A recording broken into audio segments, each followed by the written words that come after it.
और कोई आभूषण शेष है जिसे फेंककर राम को मार्ग दिखा सको?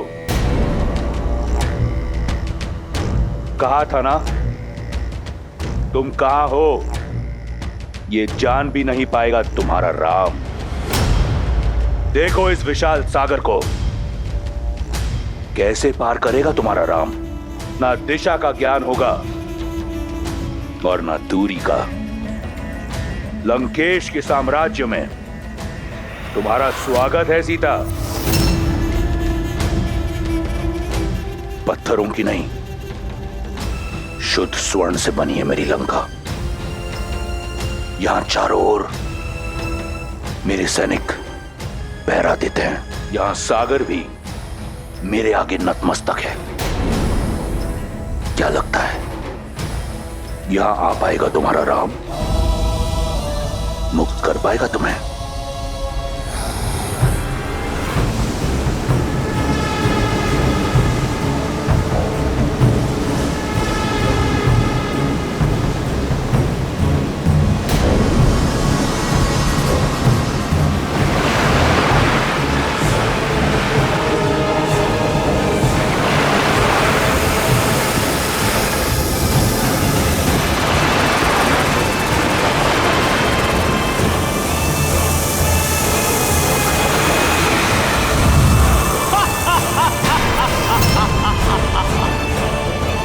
लंकेश को नागमाता सुरसा का प्रणाम। आपका सागर सुरक्षित है। जानता हूं सुरसा। इसी प्रकार अपने कर्तव्य पथ पर दृढ़ खड़ी रहो।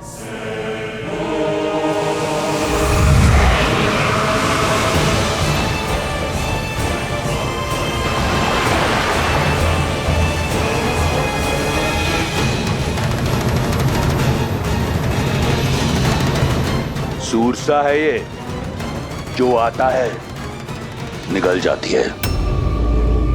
और जानती हो सीता, नाग जिसे निगलता है उसके अवशेष भी नहीं मिलते।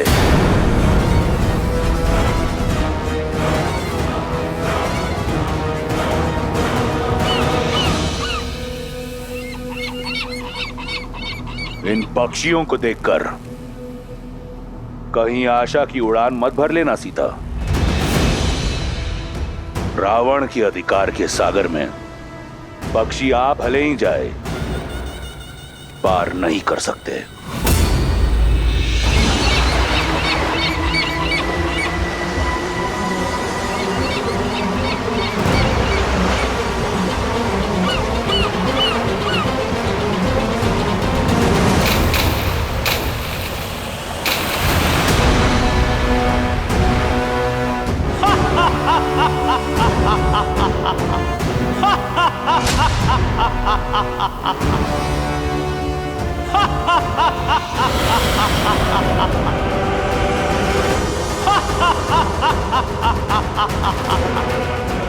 राहु की माता और आपकी दासी सिम्हिका का प्रणाम स्वीकार करे लंकेश।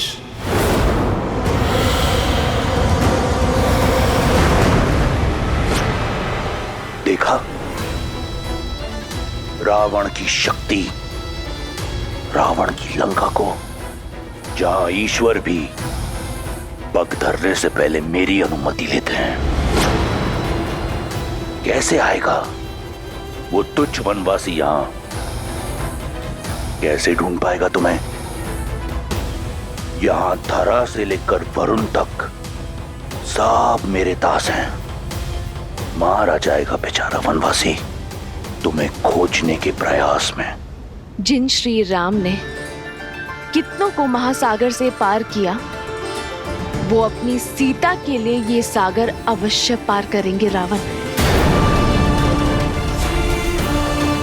जिनके स्पर्श से शीला में भी प्राण आ जाते हैं, उन्हें ये सागर स्वयं मार्ग देगा। सीता का विश्वास देख मेरे हृदय में आशा जगती है, किंतु उसकी पीड़ा से मन भर आता है महादेव। इतने जटिल सुरक्षा घेरे को भेद कर कैसे बचा पाएंगे राम सीता को? धरा से लेके सागर तक उसके दास हैं। सुरसा सिम्हिका जैसे न जाने कितने मायावी उसके आगे नतमस्तक है। ऐसे में लंका में प्रवेश कर पाना मुझे असंभव प्रतीत होता है। देवी, पाप और अधर्म का सागर कितना भी अपार, कितना भी गहरा क्यों ना हो, पुण्य और सत्य का एक तिनका भी उसे पार करने में सक्षम होता है। देवी सीता के प्रेम और विश्वास की डोर के कारण श्री राम भी इस दुर्गम सागर को पार करने का कोई ना कोई मार्ग अवश्य खोज लेंगे।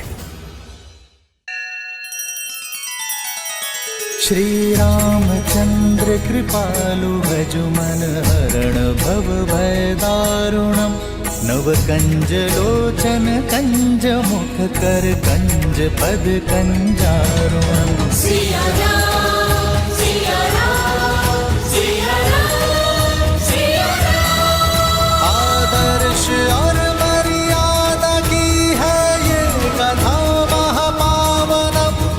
काट मद श्री से मिला दे श्रीमद् रामायणम, श्रीमद् रामायणम। सिया राम, सिया राम, सिया राम, सिया राम।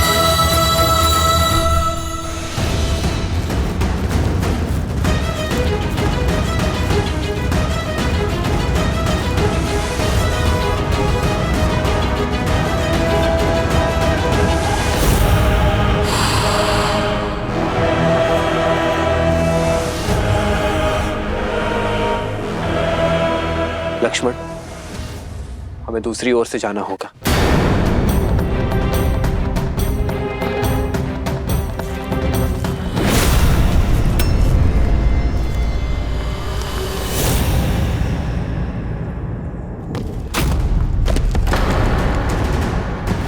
लक्ष्मण, भैया सावधान।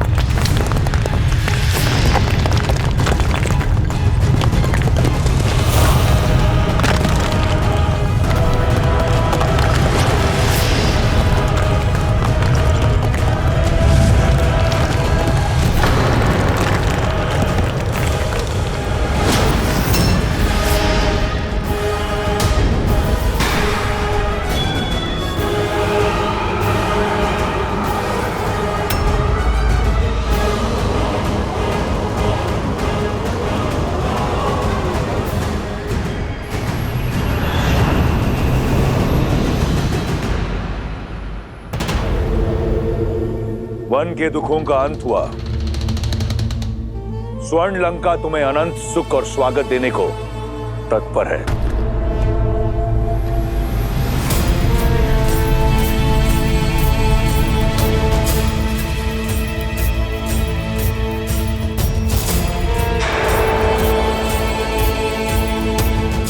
मुझे ज्ञात था कि एक बाण से 2 लक्ष्य तो केवल मेरे रावण भैया ही भेज सकते हैं। मेरे और मेरे पुत्र के प्रतिशोध के साथ साथ उन्होंने अपना प्रतिकार भी ले लिया।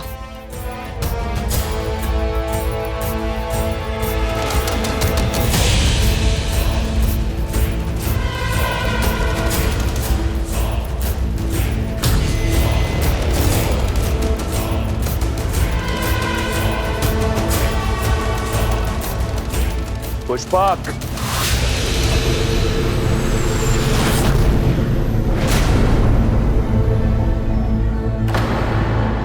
लंकेश कहाँ जा रहे हैं? पुष्पक,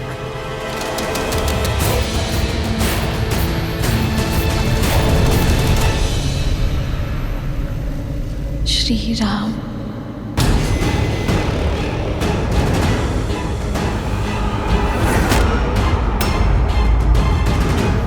मृत्यु की मार्ग पे जा रहे हो, ना चीख रहे हो, ना भय से कांप रहे हो।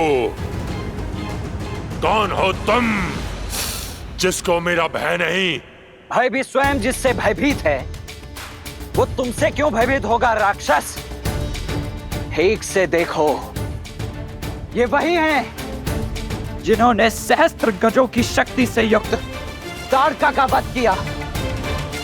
अति बलशाली विराट का संहार किया, खर और दूषण समेत 14 सहस्त्र राक्षसों को काल का भोज बना दिया,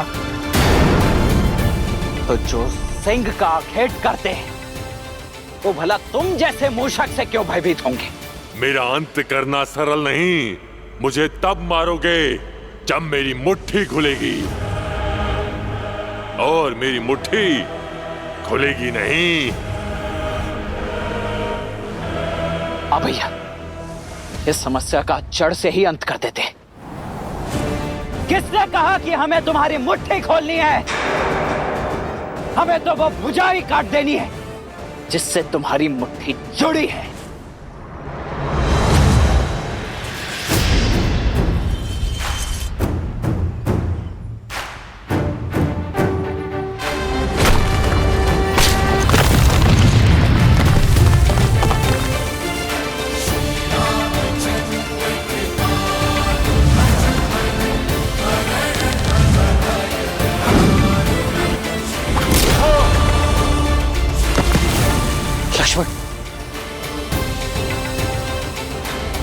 हे राम, हे लक्ष्मण, आपके इन तीरों से मुझे मुक्ति नहीं मिलेगी। मेरे मोक्ष का मार्ग केवल मेरे अग्नि संस्कार है। तभी मुझे इस नारकीय जीवन से मुक्ति मिलेगी, और तभी मैं आपको देवी सीता तक पहुंचने का मार्ग दिखा पाऊंगा। सीते भैया, माया भी है ये, अवश्य छल कर रहा है। अंत कर देते हैं इसका। रुको लक्ष्मण, ये सीता को जानता है। तुम्हें कैसे ज्ञात है कि हम सीता को खोज रहे हैं? और कैसे जानते हो कि वो कहाँ है? मेरा ये शरीर भले ही राक्षसीय हो, लेकिन मैं अंदर से गंधर्व हूँ। मेरा नाम धानु था। मैं बहुत ही शक्तिशाली था, और उसी शक्ति के मद में चूर होकर भयावह रूप लेकर ऋषि मुनियों को अलंकित करता रहा। और एक दिन अज्ञानतावश मैंने ऋषि स्थूलशिला को उत्पात दिखाया, और उन्होंने मुझे इसी रूप में रहने का श्राप दे दिया, और क्षमा मांगने पर मुक्ति का मार्ग बताया। और जब श्री राम अपने भाई लक्ष्मण के साथ माता सीता को खोजने आएंगे, तभी होगा मेरा मोक्ष। रूप चला गया, किंतु शक्ति का अहंकार नहीं गया। इंद्रदेव को युद्ध के लिए ललकारा था मैंने, और जब उनके वज्र के प्रहार से मेरा सिर मेरे पेट में घुस गया, तब से ये धानु कबंध कहलाने लगा। वर्षों से अपने मुक्तिदाता श्री राम का ही मार्ग देख रहा हूं मैं। तो अब मुझे मेरी सीता का पता बताओ। बताओ कि वो कहाँ है, किस हाल में। उसके लिए आपको मुझे इस राक्षस देह से मुक्त करना होगा। तभी अपने दिव्य दृष्टि से आपका मार्गदर्शन कर पाऊंगा।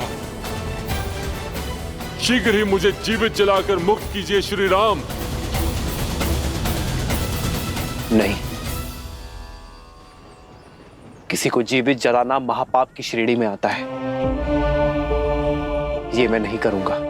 किसी के कष्टों का अंत करना पाप नहीं पुण्य है श्री राम। अब और विलंब मत करिए, मुझे मोक्ष दीजिए, ताकि मैं आपको देवी सीता का समाचार दे सकूं।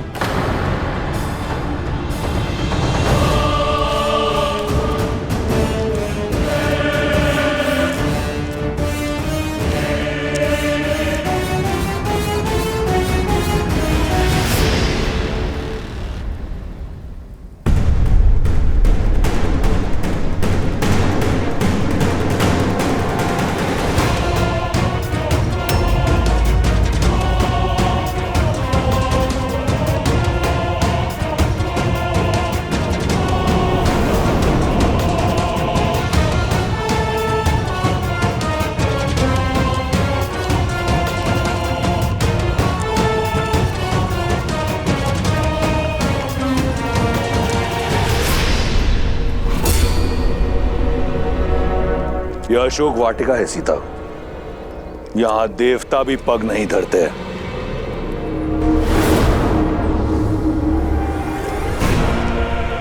यही सोच रही हो ना कि लंका का भव्य महल छोड़कर तुम्हें यहां इस वाटिका में क्यों लाया हूं? आओ, तुम्हें उत्तर दिखाता हूं। देखो, देखो अपने प्रतिबिंब को।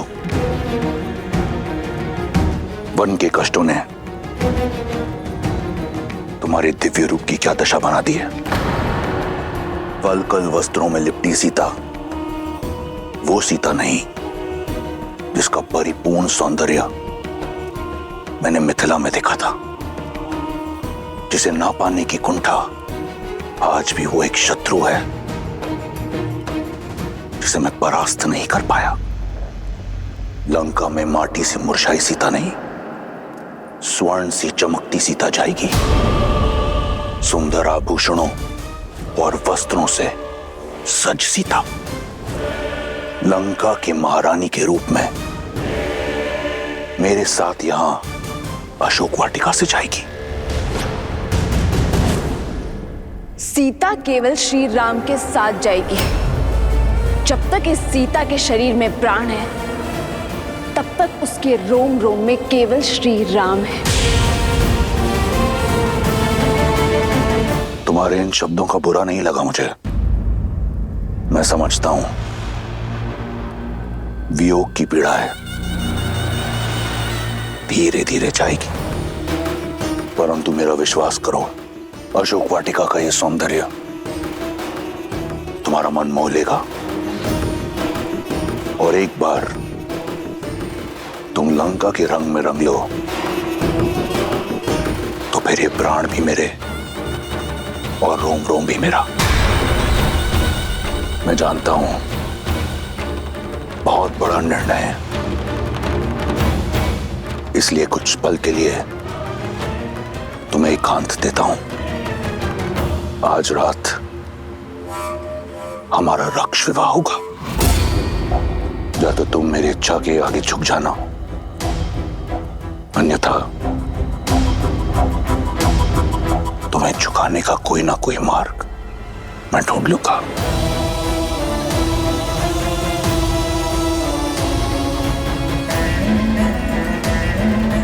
लंकेश को प्रसन्न करने का दायित्व अब तुम्हारा है।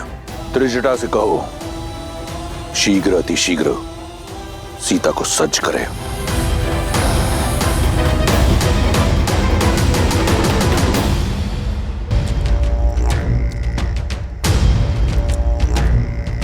यस्य देवस्य गन्धर्वाः पिशाचपटकपुरकाः विद्रवन्ति भयात् भीता मरुभिद्यो इव सदा प्रजाः।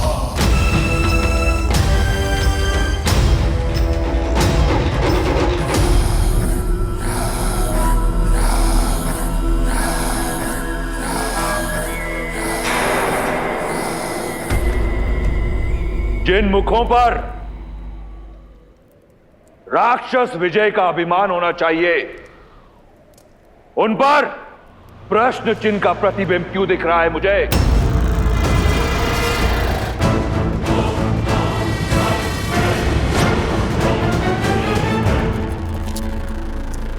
जब विजय का मूल्य विजय से बड़ा हो तो उसका तेज कम हो ही जाता है पिताश्री। किंतु यदि आपकी इच्छा वास्तविक विजय प्राप्त करने की है तो मुझे आज्ञा दीजिए, मैं राम और उसके भाई लक्ष्मण को अपने शौर्य से परास्त करके यहां आपके समक्ष बंदी बनाकर लाता हूं। आपके चरणों में गिराकर उनसे उनके प्राणों की भिक्षा मंगवाता हूं। किंतु एक शक्तिहीन एकाकी स्त्री को यूं छल से विवश करना, यह विजय नहीं है पिताश्री, कदापि नहीं। और जिस विजय में शौर्य की गरिमा ना हो, वो विजय आपको शोभा नहीं देती। मेघनाद, मुझे युद्ध ज्ञान मत दो। साम, दाम, दंड, सभी ज्ञानों का ज्ञाता हूं मैं। तुम्हारे जन्म की किलकारी से बहुत पहले रावण की विजय का डंका बजता आया है। इस राक्षस साम्राज्य को स्थापित करने के लिए न जाने कितने युद्ध लड़े हैं मैंने, परंतु सारे युद्ध युद्ध भूमि में नहीं लड़े जाते। सीता का हरण एक युक्ति है, एक रणनीति है। जो तुम्हारे आयु और अनुभव से बहुत परे है। इसलिए मौन रहो। सीता लंका के योग्य है, चाहे वरण से चाहे हरण से।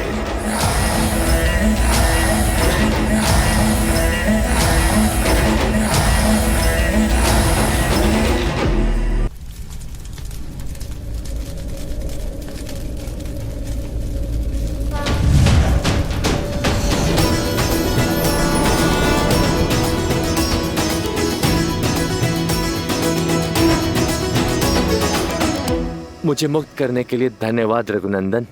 अब मेरी सीता की क्या सूचना दे सकते हैं आप? श्री राम, वो दुष्ट रावण माता सीता को दक्षिण की ओर लेके गया है और वो वहां पर लेके गया है जहां पर मेरी दिव्य दृष्टि भी नहीं पहुंच सकती। किंतु इतना अवश्य देख सकता हूं कि आप जिस मार्ग पर जाएंगे वहां पर आपको समर्थन और समर्पण दोनों ही प्राप्त होंगे। आप ऋषिमुख पर्वत पर जाइए, वहां पर आपको वानरराज सुग्रीव मिलेंगे जो आपको सीता माता तक पहुंचाने में आपकी सहायता करेंगे। और ये ऋषिमुख पर्वत जाने का मार्ग? आप पंपा सरोवर की ओर जाइए, वहां ऋषि मतंग का आश्रम आएगा। वहां महातपस्विनी शबरी वर्षों से आपकी प्रतीक्षा कर रही हैं।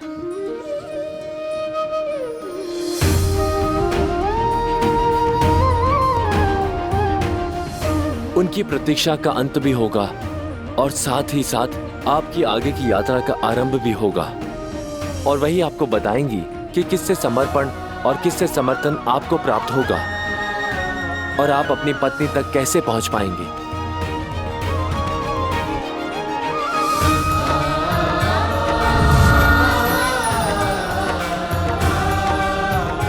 लक्ष्मण, हमें शीघ्र अतिशीघ्र माता शबरी तक पहुंचना होगा। जी भैया।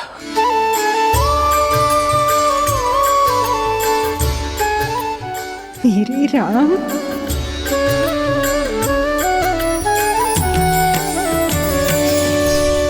श्रीमद् रामायणम्।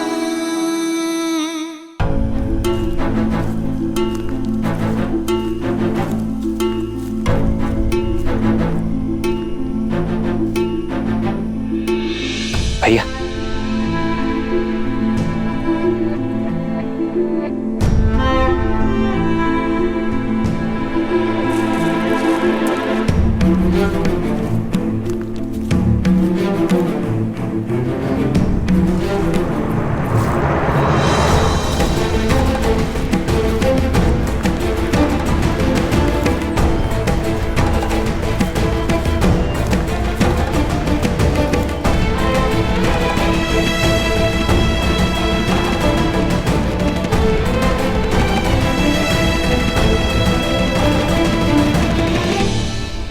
आप थक गए होंगे भैया, तनिक यहीं विश्राम कर लीजिए। मैं नहीं लक्ष्मण, जब एक नेत्र रो रही हो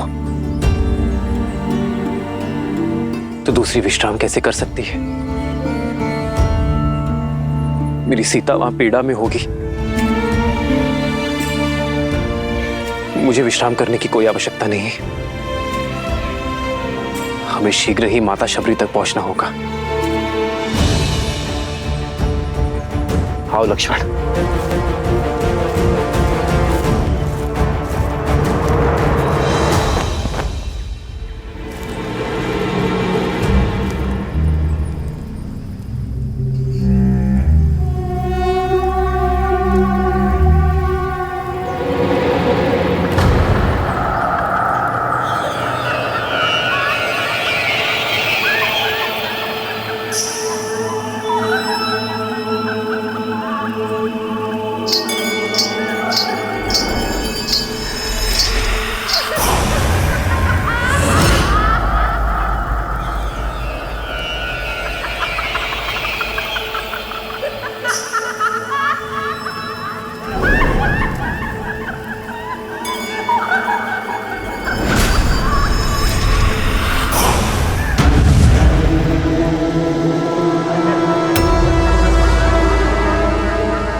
श्री रामचंद्र कृपालु भजु मन हरण भव भय दारुणम नव कंज लोचन कंज मुख कर कंज पद कंजारुणम। सिया राम सिया राम सिया राम सिया राम। आदर्श और मर्यादा की है ये कथा महापावनम काट मद श्री से मिला दे श्रीमद् रामायणम श्रीमद् रामायणम। सिया राम सिया राम सिया राम सिया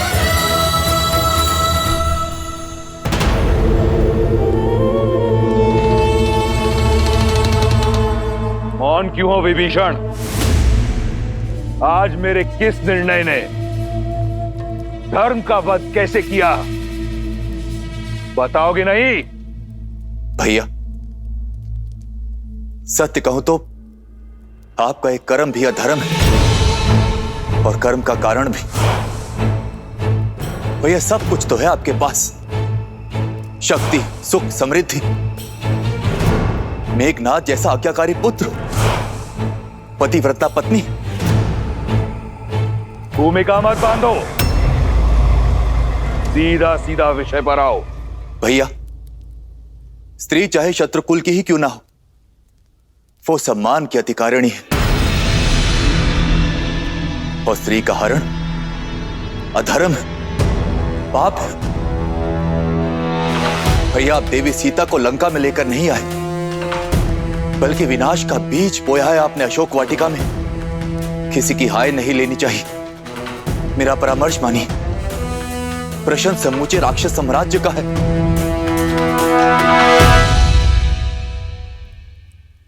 श्री राम को उनकी सीता लौटा दीजिए भैया।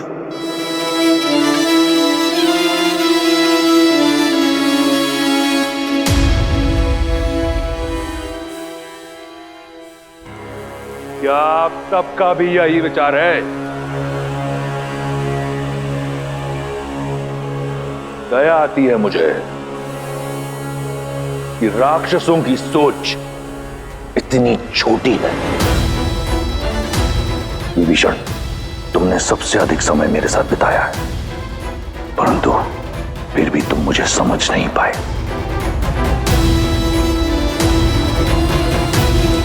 इस सभा में उपस्थित हर राक्षस मेरी दूरदर्शिता से कोसों दूर है।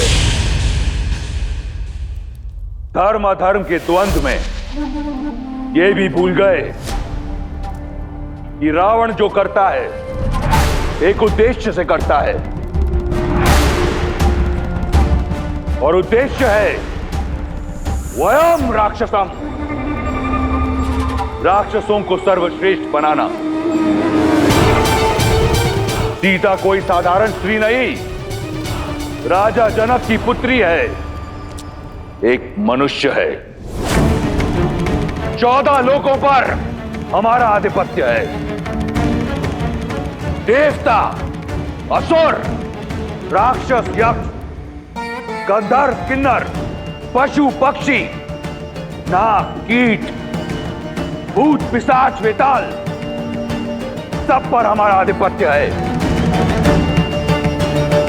केवल मनुष्य ही हैं जिन पर हम अपना आधिपत्य स्थापित नहीं कर पाए, और सीता को यहां लाकर उससे रक्त विवाह करने का उद्देश्य यही है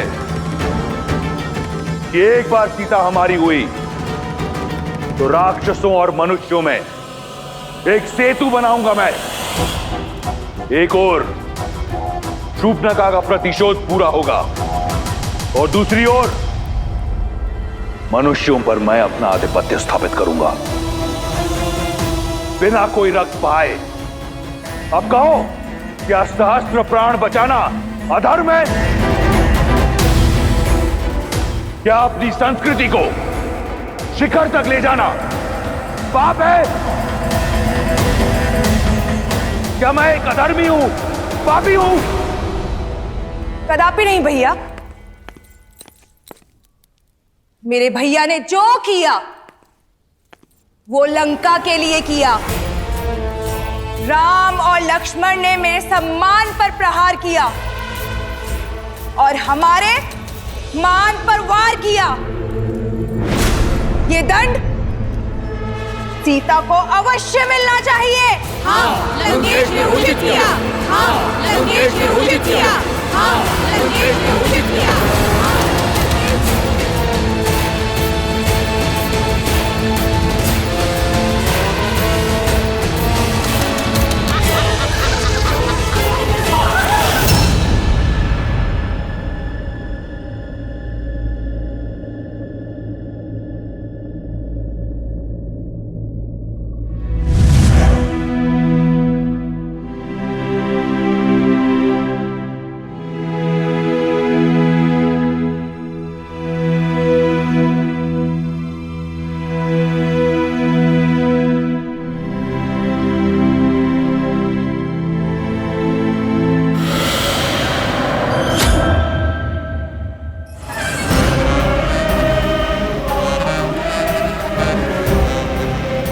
डरो मत,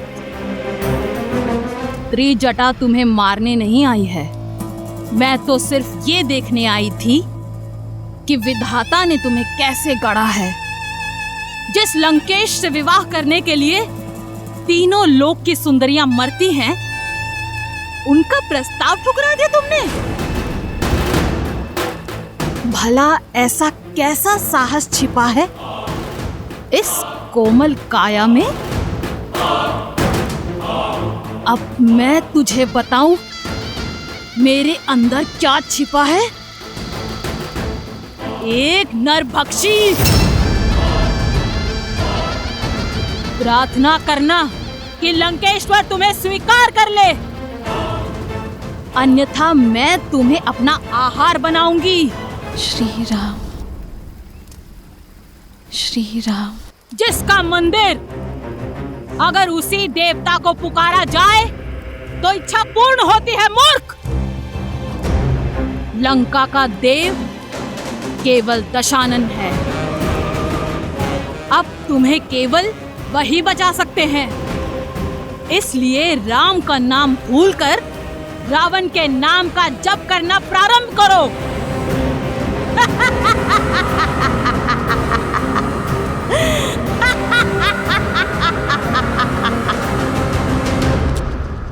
अगली बार मेरे धर्म पर प्रश्न उठाने से पूर्व जान लेना कि मेरा उद्देश्य क्या है, अन्यथा मैं भूल जाऊंगा कि तुम मेरे भाई हो।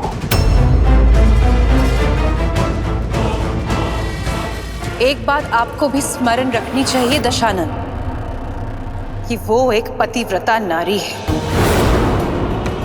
उसके श्राप की शक्ति पूरे असुर साम्राज्य को लील सकती है। उस पर वो उस जाति से है जिससे आपको अभेदान नहीं है। इसलिए कुछ भी करने से पूर्व आप सोचिएगा अवश्य। सोच भी रहा हूं और देख भी रहा हूं कि पराई स्त्री की बहुत चिंता है तुम्हें। क्या मेरी बहन एक स्त्री नहीं? जब उसका अपमान राम ने किया तब उसने क्यों नहीं सोचा कि वो भी लील सकता है? क्यों नहीं कोसा तुमने उस राम और लक्ष्मण को जब उन दोनों ने मेरी बहन के अंग भंग किए?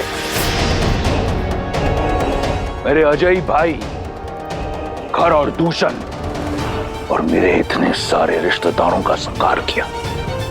क्यों मौन थी तुम? उस राम ने रावण की बहन पर नहीं, राक्षसों की आन पर प्रहार किया है और उसका दंड उन्हें भोगना होगा। ये घटना संपूर्ण संसार के लिए एक सीख होगी कि रावण के अभिमान और लंका के मान पर यदि प्रहार हुआ तो उसका प्रतिशोध होगा।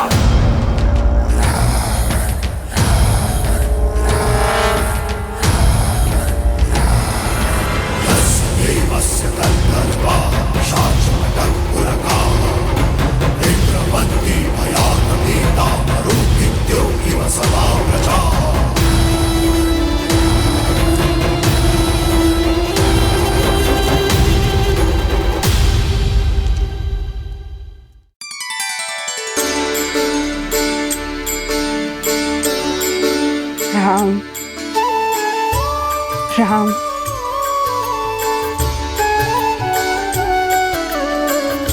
राम। भज मन राम नाम सुखदाई, भज मन राम नाम सुखदाई।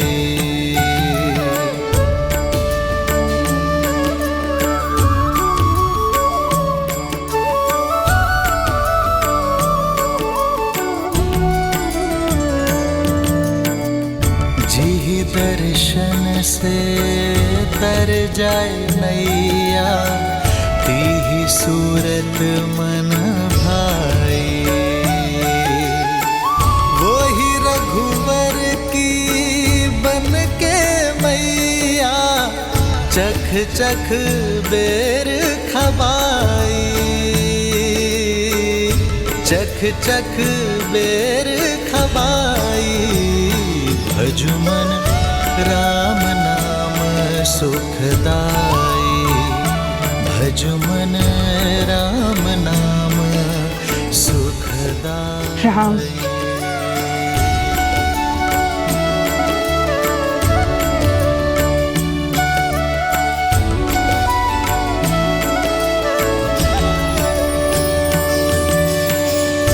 मात प्रेम से बड़ा नहीं कछु, धन्य हो शबरी माई। राम नाम जो कोई सेवत, सदा रहत सुखदाई। भज मन राम नाम सुखदाई।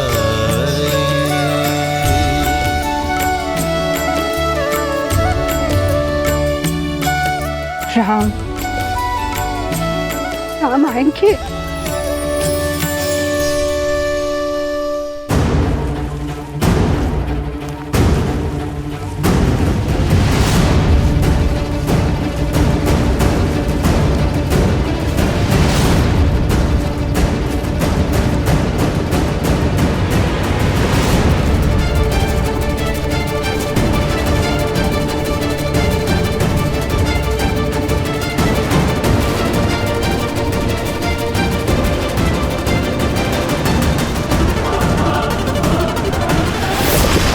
लक्ष्मण!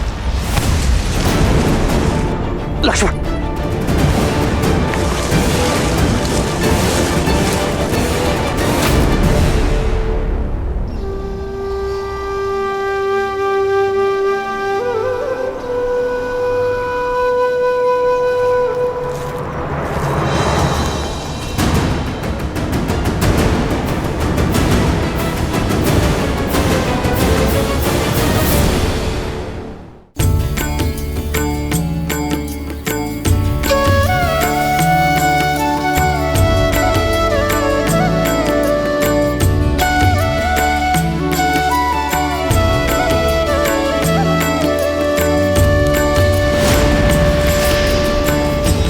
ये क्या?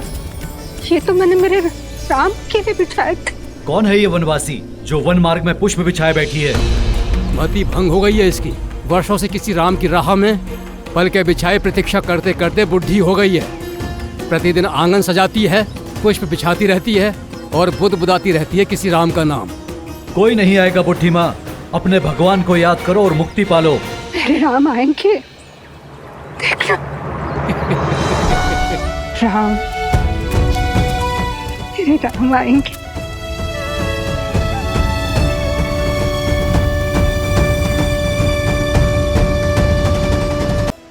प्रेम का असली आनंद तो प्रतीक्षा में है देवी।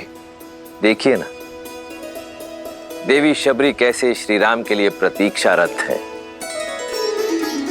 सत्य तो यह है कि ये इस श्री राम गाथा का अत्यंत महत्वपूर्ण पल है। परंतु महादेव, श्री राम से तो कितने ही प्रेम करते हैं, फिर शबरी उनकी यात्रा में इतनी महत्वपूर्ण क्यों?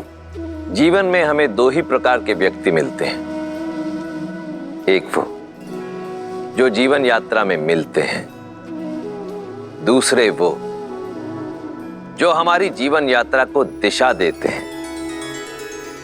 देवी शबरी उसी श्रेणी में आती हैं जहां एक और श्री राम का जीवन शौर्य, प्रतीक्षा और विश्वास की जीत की यात्रा है, तो वहीं दूसरी ओर देवी शबरी उसी यात्रा का प्रतीक है जो अपने धैर्य, भक्ति और समर्पण के कारण एक ऐसा पुष्प बन चुकी हैं जो अनंत काल तक श्री राम गाथा को महकाती रहेंगी। देवी, सत्य तो यह है कि देवी शबरी के चरित्र में से यदि कोई एक भी गुण कोई मनुष्य अपने चरित्र में समाहित कर ले तो उसका जीवन धन्य हो जाएगा। अद्भुत। जिस शबरी के गुण गाते स्वयं महादेव नहीं थक रहे हैं, उस शबरी का परिचय मुझे भी दीजिए। अवश्य देवी। भीलों के कुनबे के एक मुखिया लखुता भील की इकलौती पुत्री थी शबरी। भोली, पवित्र, जो भौतिक नहीं मन के सुख चाहती थी। माता पिता ने छोटी आयु में ही शबरी का विवाह निश्चित कर दिया, परंतु शबरी, भक्ति और वैराग्य में लीन शबरी विवाह के बंधन में बंधना स्वीकार नहीं कर पाई। अपने घर परिवार को सदा के लिए छोड़ शबरी पंपा सरोवर के तट पर आ पहुंची।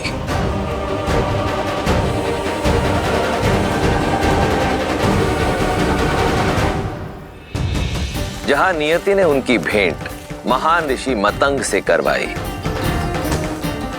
शबरी उनका मार्गदर्शन चाहती थी। मतंग के शिष्य और सहयोगियों ने शबरी के कुल के कारण उसका विरोध किया, पर मतंग ऋषि ने उसके मन की पवित्रता को भांपा और शबरी को अपनी शिष्या स्वीकार किया।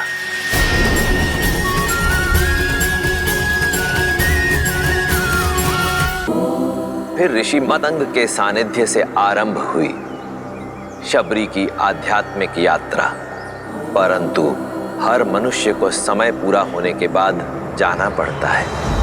ऋषि मतंग के जाने का भी समय आया। इस नश्वर देह का इस संसार में समय पूरा हुआ शबरी। इंद्रदेव मुझे ब्रह्मलोक ले जाने के लिए आए हैं। तुम्हारी सेवा और समर्पण से मैं प्रसन्न हूं। मैं तुम्हें ब्रह्म विद्या सिखाकर अपने साथ ब्रह्मलोक ले जाना चाहता हूं। आचार्य, आपने मुझे इस योग्य समझा। मैं धन्य हुई, किंतु मुझे खेद है कि मैं आपका यह प्रस्ताव स्वीकार नहीं कर सकती। गुरु की भेंट को ठुकराने का कारण? आचार्य, ये मेरा सौभाग्य था कि मुझे आपका आशीष मिला, किंतु मेरे जैसे ऐसी कई वनवासी स्त्रियां हैं जिन्हें ना तो ज्ञान का सानिध्य मिला, ना ही उसे अर्जित करने का कोई माध्यम, और मैं उनके लिए कुछ करना चाहती हूँ। यदि मुक्ति और मोक्ष ही ज्ञान उपलब्धि का माध्यम है, तो मुझे वो ज्ञान और मोक्ष का मार्ग दिखाए जो किसी जात पात, ज्ञान अज्ञान से परे उठकर किसी को मोक्ष दिला दे। आज अंतिम बार मेरा मार्गदर्शन कीजिए आचार्य। मुक्ति के लिए, भगवान को पाने के लिए भक्ति से सुगम कोई अन्य मार्ग नहीं है। यहीं पंपा सरोवर के तट पर कुटिया बनाओ। नारायण जब राम के नाम से मानव अवतार लेंगे, तब तुम्हें खोजते हुए स्वयं तुम्हारी कुटिया में पधारेंगे शबरी। उस दिन से लेकर प्रतिदिन शबरी पूरे धैर्य से अपने श्री राम की बाट जो रही है।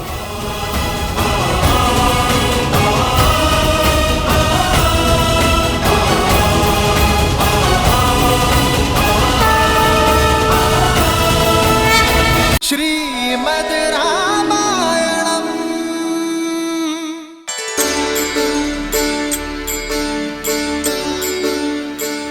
शबरी पूरे धैर्य से अपने श्री राम की बाट जो रही है। हर दिन उठकर श्री राम के स्वागत की तैयारी करती है। पुष्प फल क्या कुछ नहीं बटोरती। शबरी का जीवन भक्ति की पराकाष्ठा है, प्रेम, धैर्य और समर्पण की सीख है। राम नाम सुखदाई।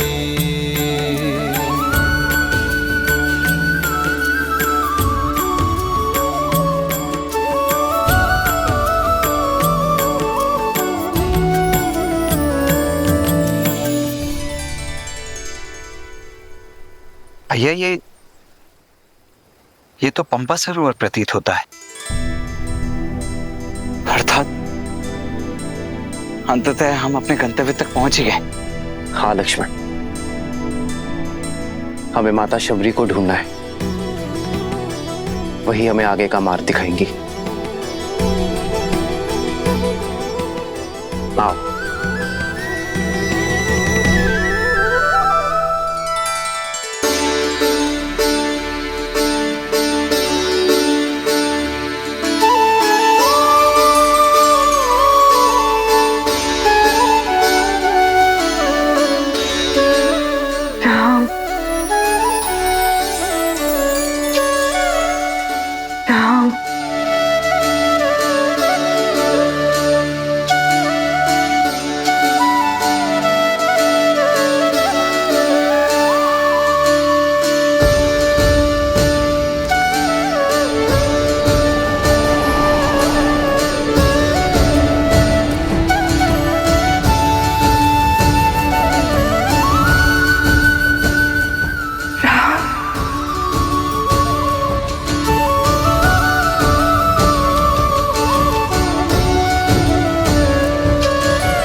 श्री रामचंद्र कृपालु भजु मन हरण भव भय दारुणम। नव कंज लोचन कंज मुख कर कंज पद कंजारुणम। भगवान के अवतार का केवल नहीं गुणगान है, कैसे नारायण बने नर इसका पावन ज्ञान है। श्री राम श्री राम श्री राम श्री राम।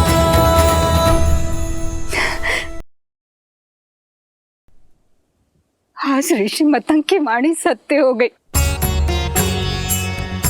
मैं जानती थी आप अवश्य आएंगे मेरे जीवन का उद्धार करने के लिए। नहीं माता,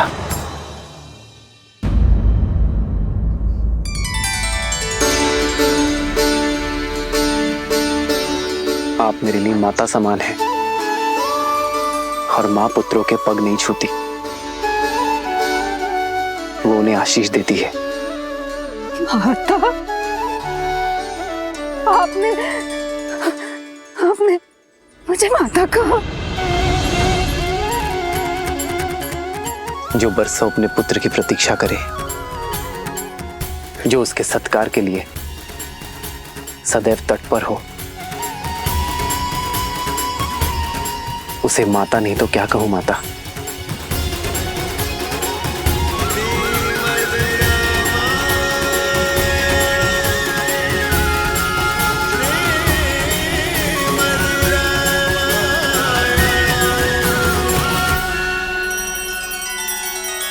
श्री रामचंद्र कृपालु भजु मन हरण भव भय दारुणम। नव कंज लोचन कंज मुख कर कंज पद कंजारुणम। सिया राम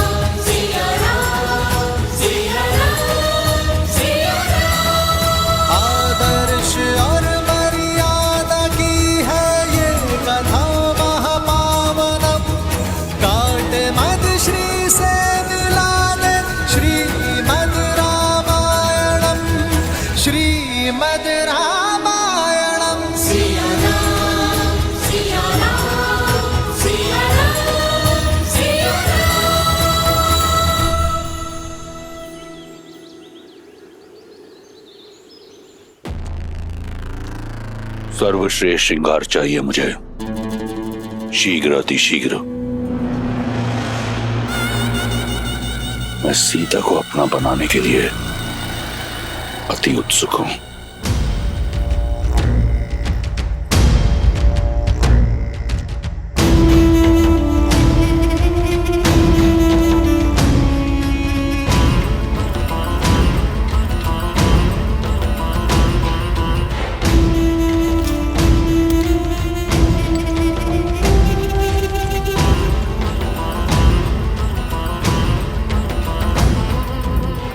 ये श्रेष्ठ पोशाक है लंकेश, आपके जीवन के सबसे श्रेष्ठ पल के लिए।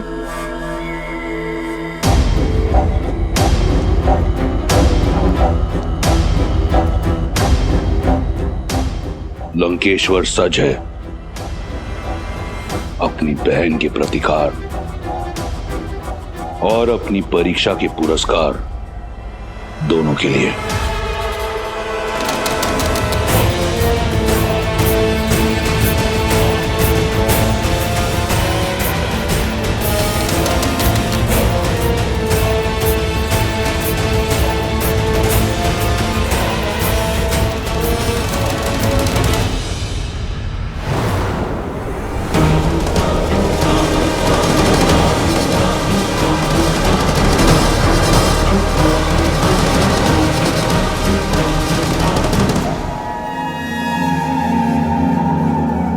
वयम राक्षसम त्रिजटा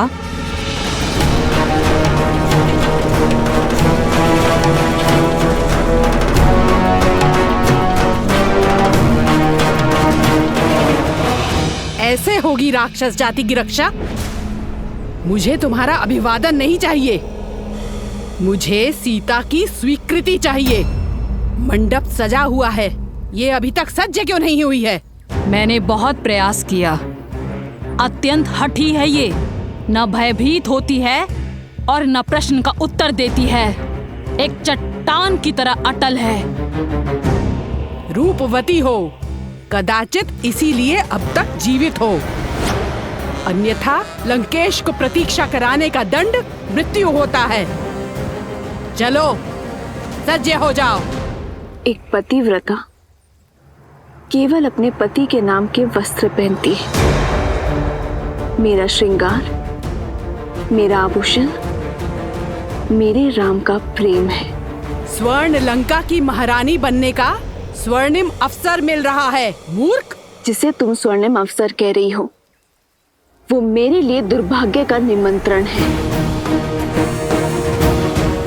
कह दो अपने लंकेश से, जिस सीता को वो पाना चाहते हैं वो केवल श्री राम की है। मूर्ख स्त्री, तू बातों से नहीं बल से ही मानेगी।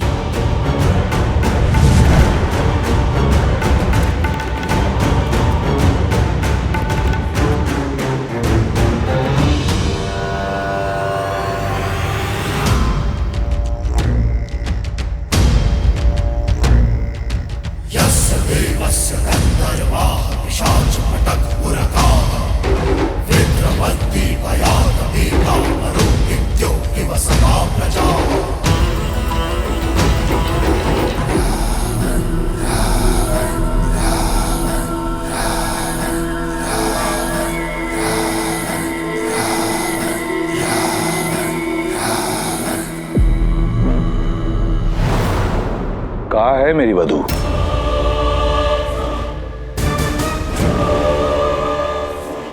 एक महामंत्री का मौन राजा और राज्य दोनों के लिए पतन का कारण होता है।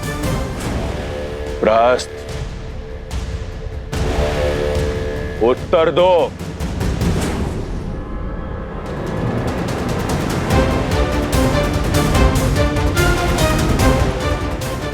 प्रहस्त, मेरे प्रतिशोध का पारितोष सीता कहां है? जी वो आती ही होगी भैया। त्रिजटा और एक जटा को मैंने भेजा है उसे लेने के लिए। महाराज, महाराज, महाराज, महाराज, महाराज, महाराज, महाराज, देखिए महाराज। देखिए क्या हुआ।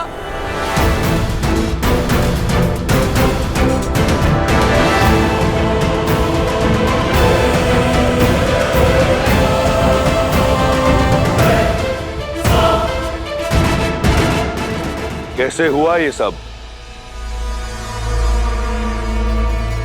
मैं नहीं जाऊंगी। मैं केवल श्री राम की हूं। अनर्थ मत करो। दया लंकापति नहीं करेंगे। यदि विलंब हुआ तो प्रतीक्षा उन्हें क्रोध दिलाती है। शीघ्र सज्ज हो जाओ। देखो, मंडप तो तुम्हें ले जाना ही है। स्वेच्छा से चलो तो पीड़ा कम होगी, अन्यथा राक्षसों को घसीटने का अभ्यास बहुत है।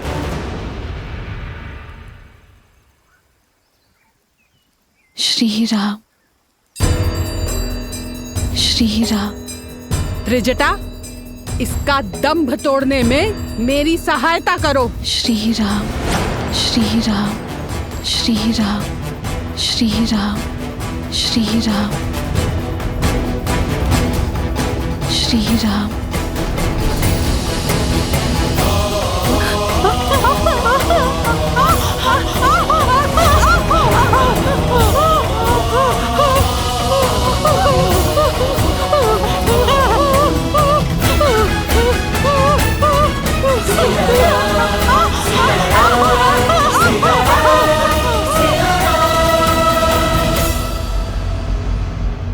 महाराज, बलपूर्वक उसे घसीट के लाने का प्रयास कर रहे थे हम। उसके स्पर्श मात्र से ही हमारे हाथ। एक क्षण।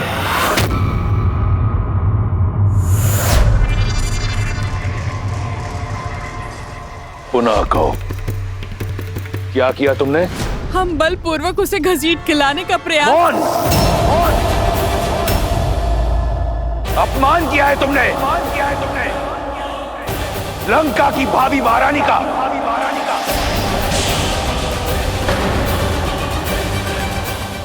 स्मरण रहे,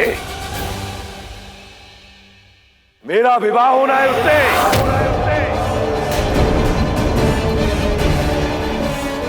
लंका की होने वाली महारानी को पशुओं की भांति घसीटा तुमने। अगर ये भूल दोबारा हुई तो जीवित जला दूंगा। मैं स्वयं जाऊंगा उसे लेने।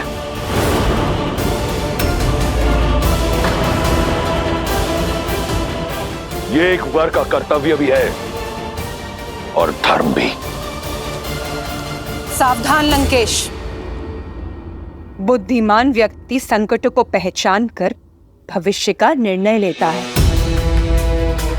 एक पतिव्रता स्त्री की पवित्रता को मत ललकारिए।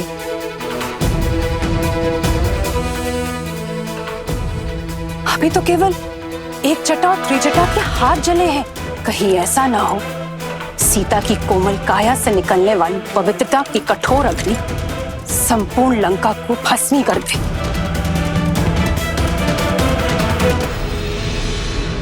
अभी भी समय है।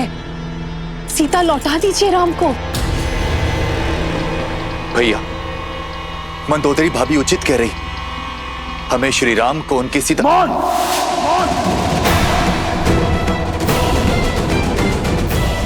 परामर्श नहीं मांगा मैंने। अपना भविष्य स्वयं इन्हीं हाथों से लिखा है मैंने। प्रहार से, प्रयास से। आज शनि मेरा दास है। लंका का काल कोठरी में बंद है।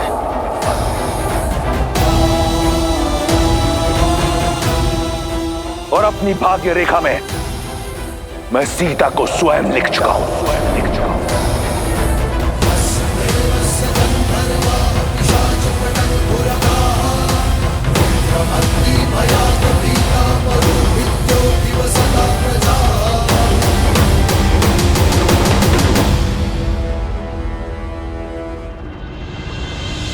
खड़े क्यों हैं? थक कर आए होंगे ना। चलिए अंदर आकर मेरी कुटिया में विश्राम कीजिए। मेरी प्रतीक्षा का अंधकार आपके आगमन के दीपक से मिट जाएगा। आइए। अवश्य माता। आओ लक्ष्मी।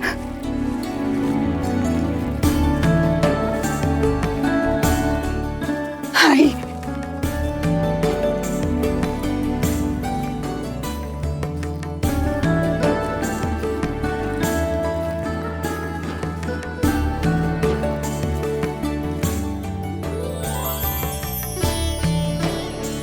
ऐसी रंगोली मैंने आज तक नहीं देखी माता। इसमें आपकी भक्ति का ही तो रंग है राम। आइए आइए बैठिए।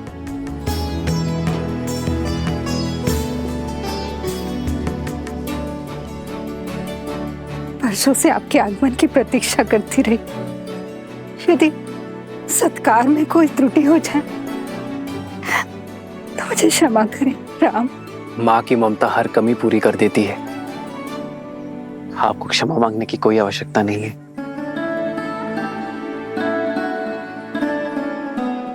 आप दोनों थक गए होंगे ना, और भूख भी लगी होगी ना।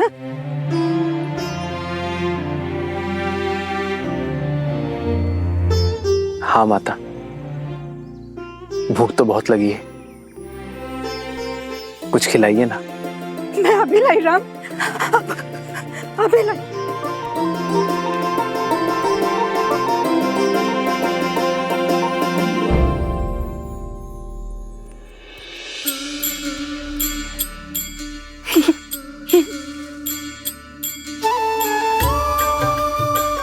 ये खाइए राम।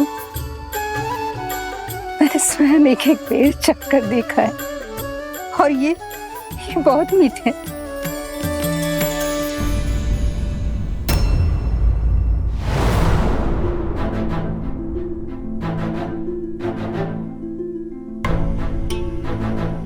अतिथि को झूठे भेर खिलाएंगी आप?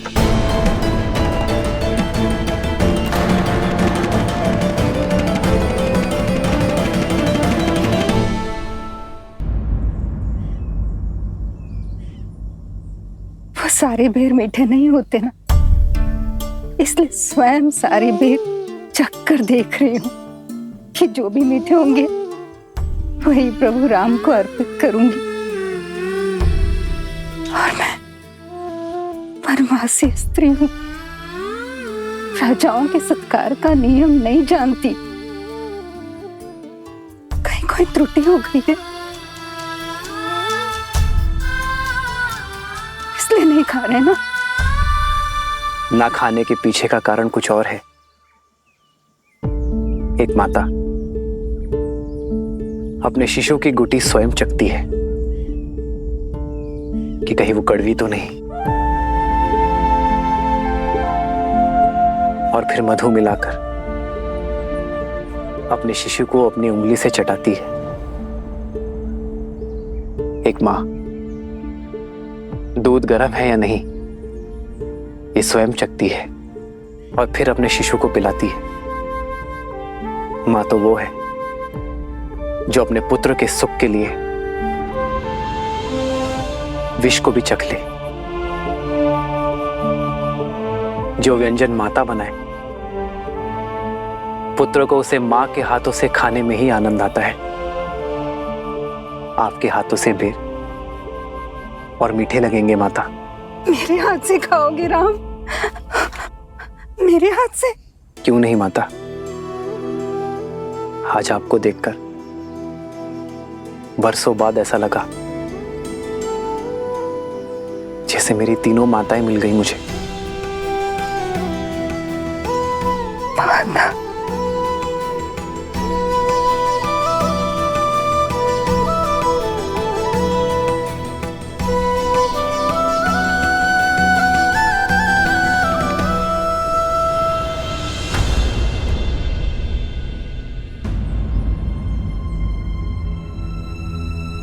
क्या हुआ माता,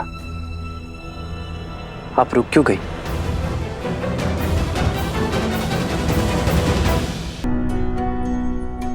मैं एक साधारण सी वनवासी स्त्री हूँ और आप अयोध्या के राजकुमार। मैं आपको ये फिर कैसे खिला सकती हूँ? गुरुदेव मदन के आश्रम में मुझे ज्ञान तो मिला, किंतु अपने कुल के कारण स्वीकृति नहीं। और इसीलिए मुझे ऋषिमुख पर्वत छोड़ यहाँ आना पड़ा, एकाकी जीवन बिताना पड़ा। यदि आपको छुआ तो आप कहीं मलिन न हो जाए। एक माता तो अपने शिशु को काजल का टीका लगाती है, लोगों की मलिन दृष्टि से बचाने के लिए। भला उस माता के छूने से पुत्र मलिन कैसे होगा? प्रेम तो पारस है जो मलिन को भी पवित्र बना दे। फिर यह महत्वपूर्ण नहीं कि कौन किस रूप में, किस घर में, किस कुल में जन्मा है। महत्व तो कर्मों का है माता। तो अपने ही पुत्र को अपने हाथों से खिलाने में कैसे झिझक माता? खिलाइए ना।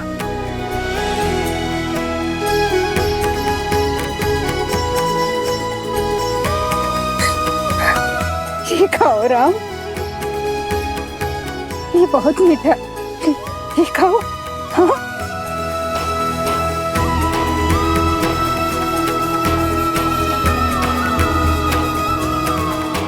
सच में माता, ये तो अमृत सा मीठा है।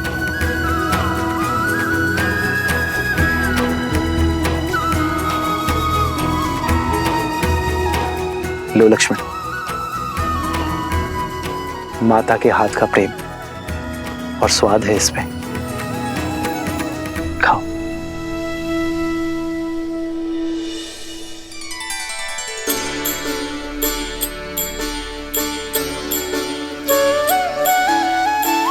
वही रघुवर की बन के मैया, वही रघुवर की बन के मैया, चख चख बेर खबाई, चख चख बेर खबाई।